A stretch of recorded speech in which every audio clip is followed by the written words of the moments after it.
you feel like everything is tilted, it's because Venetian floors are never right. They're always tilted one way or another. Mine is tilted like this and like this. So, hello, welcome back. I'm very glad to see you, especially in my new setup. These are my new bookshelves. I am so proud of them because I built them and I organized them, and you're going to see the video in which I organized them if I haven't got it up on my channel before this one, right after this one.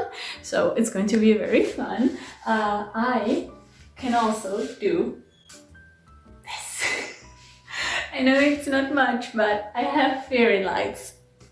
Am I an official booktuber? Who knows? But today we're going to be doing a very fun tag. As always, I have my trusty notebook. Today we're going to be doing the Anti-tbr book tag, in which we talk about the books that we don't necessarily want to read or that we didn't like, which I think is always a very fun tag, because I can rant about the books that I don't like. Like, let me pop off. The original creator of this tag is Nicole and her books. I'm going to link her channel and her original video down below so you can check it out. And let's get started. Okay, so the first question is a popular book everyone loves that you have no interest in reading.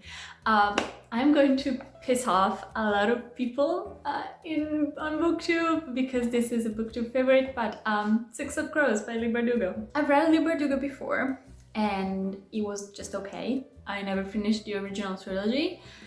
It was just okay. And I know everybody says that Six of Crows is so much better, everything is so much greater, the characters are wonderful and everybody loves them, everybody talks about them on book Twitter and BookTube.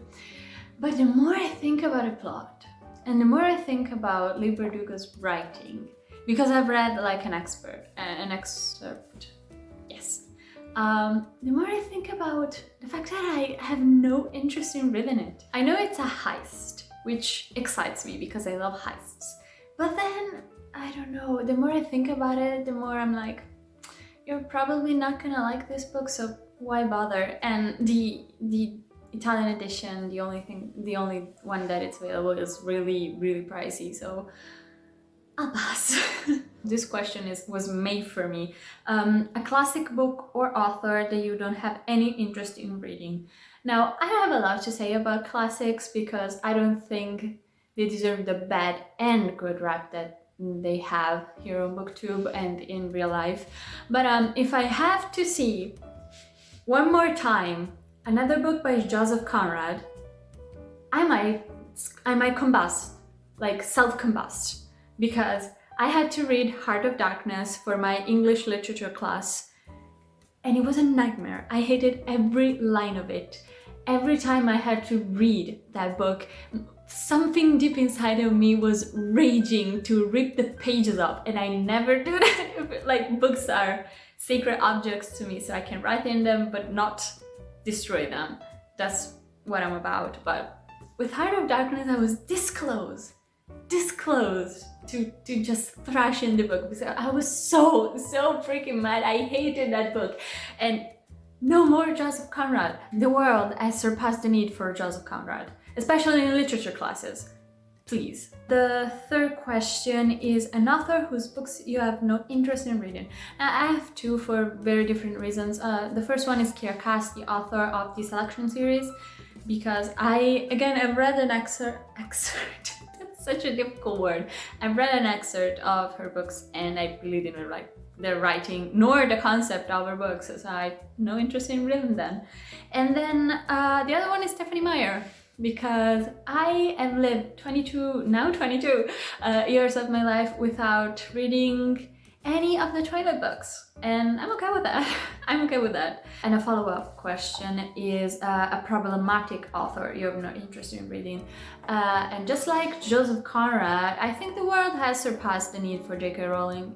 Like, Harry Potter was such a big part of my childhood and one of the big reasons that I bonded with my dad. So, and with many of my friends, like, we really bonded over Harry Potter. But I think we can not gloss over, but I think we can grow apart from that series, and the author like We don't need you, J.K. Rowling. Goodbye. Okay, another spicy take. So the fifth question is a genre you've no interest in or you tried to get into but couldn't.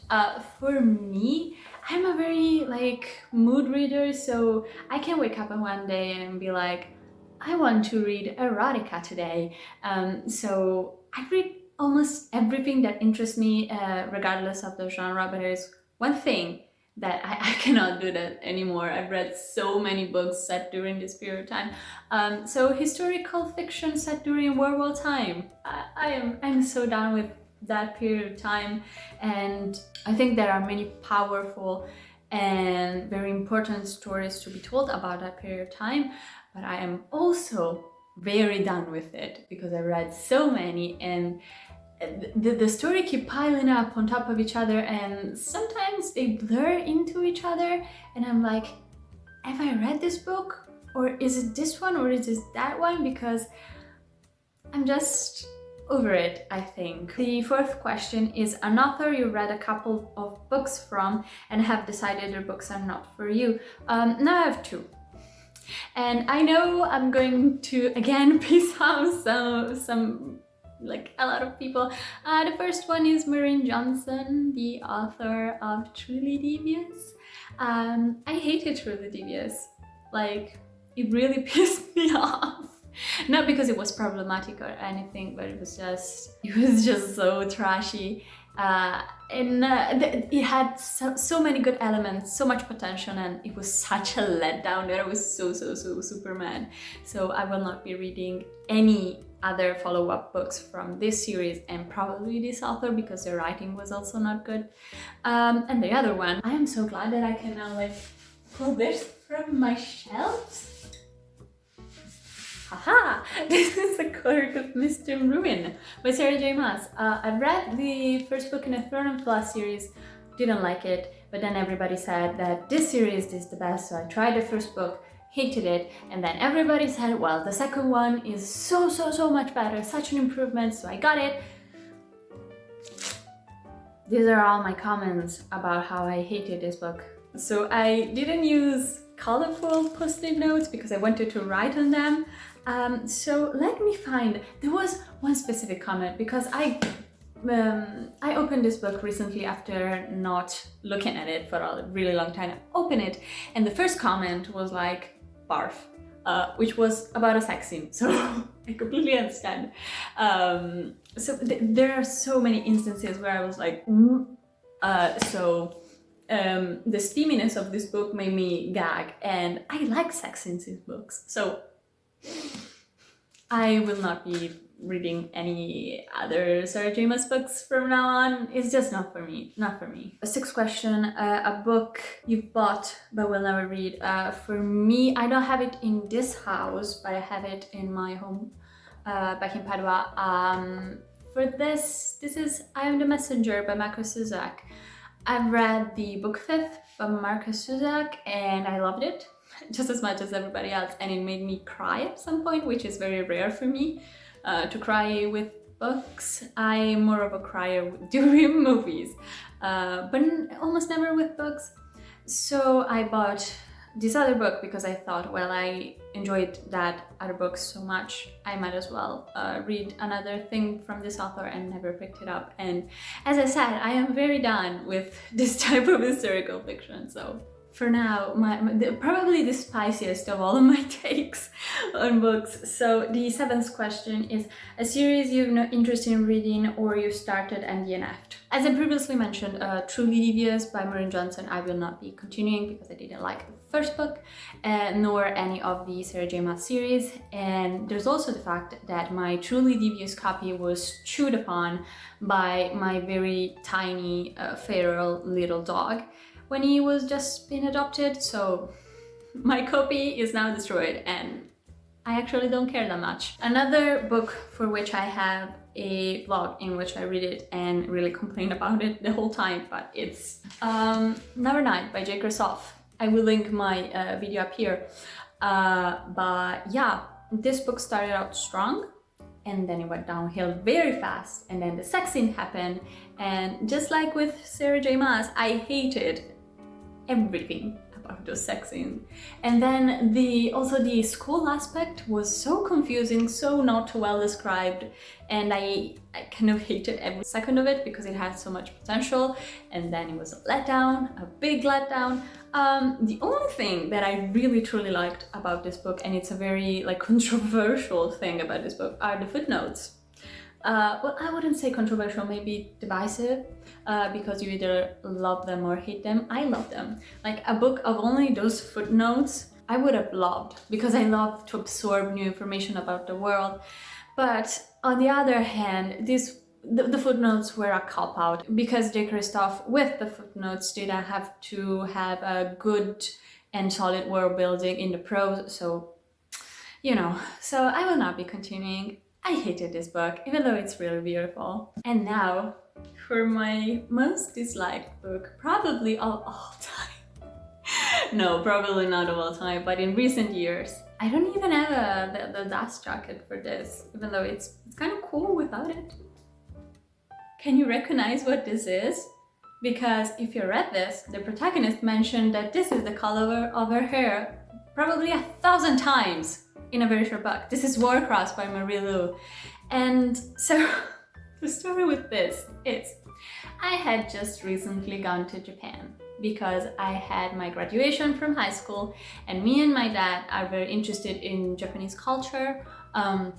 He really would have loved to visit some temples in person, so I said, let's go. This is going to be my present. You and I are going to go to Japan. So recently gone to Japan.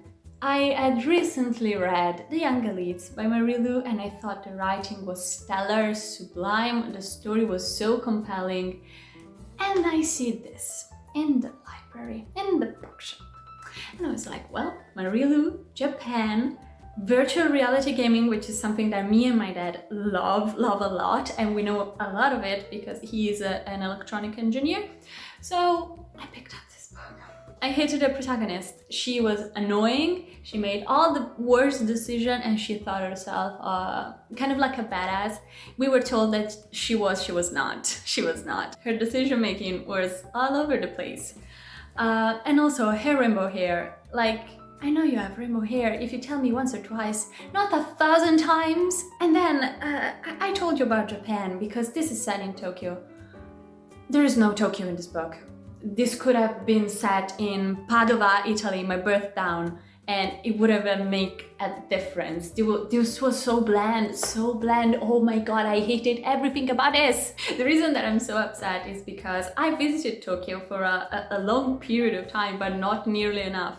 And even I could see that it's a city so complex, so brimming with culture and new development of technology, but also like everything about the old ways of thinking mixed with the new ways of thinking. It's such a complex and interesting city. There was none of it in this. Like, we were told that we were in Tokyo and that was about it, and I hated it. Also, the virtual reality aspect of this game was confusing, not well thought out, not well described, and as a fan of virtual reality games and esport and competition set on gaming, the competition that was in this, I'm sorry that I ranted about this book so much. I really like Marie Lu's writing. This was not it. So yeah, I will be probably reading another book by Marie Lu, but not a wild card, that's for sure. So we've arrived at the last question, and it's a new release you've not interested in reading. For me, this is a simple answer. It's a Court of Silver and Flames. The next Sarah J. Maas book. I have no interest in reading that. Other than that, I didn't find any other books that I wasn't really interested in reading apart from that, because I'm very easily entertained. So I mostly give a chance to everything. That's why I gave a chance to the Throne of Glass series and then the Court of Thorns and Roses series, 2 books of that. So it just didn't work for me. I don't think Sarah J. Maas is a writer for me. Just I don't want to bash her because I think there are And there's enough bashing on her writing and her as an author, and I don't think she deserves it, just her books were not for me. Okay, so we've arrived at the end of this talk. It was so fun. It was so liberating to finally talk about all the books that I dislike, the authors, blah blah blah blah blah blah. So we've arrived at the end. Please check out the original video, it's going to be down below, alongside the social, because I have them, alongside some very important links. Please check them out after watching this video, and I'll see you in the next one. So goodbye.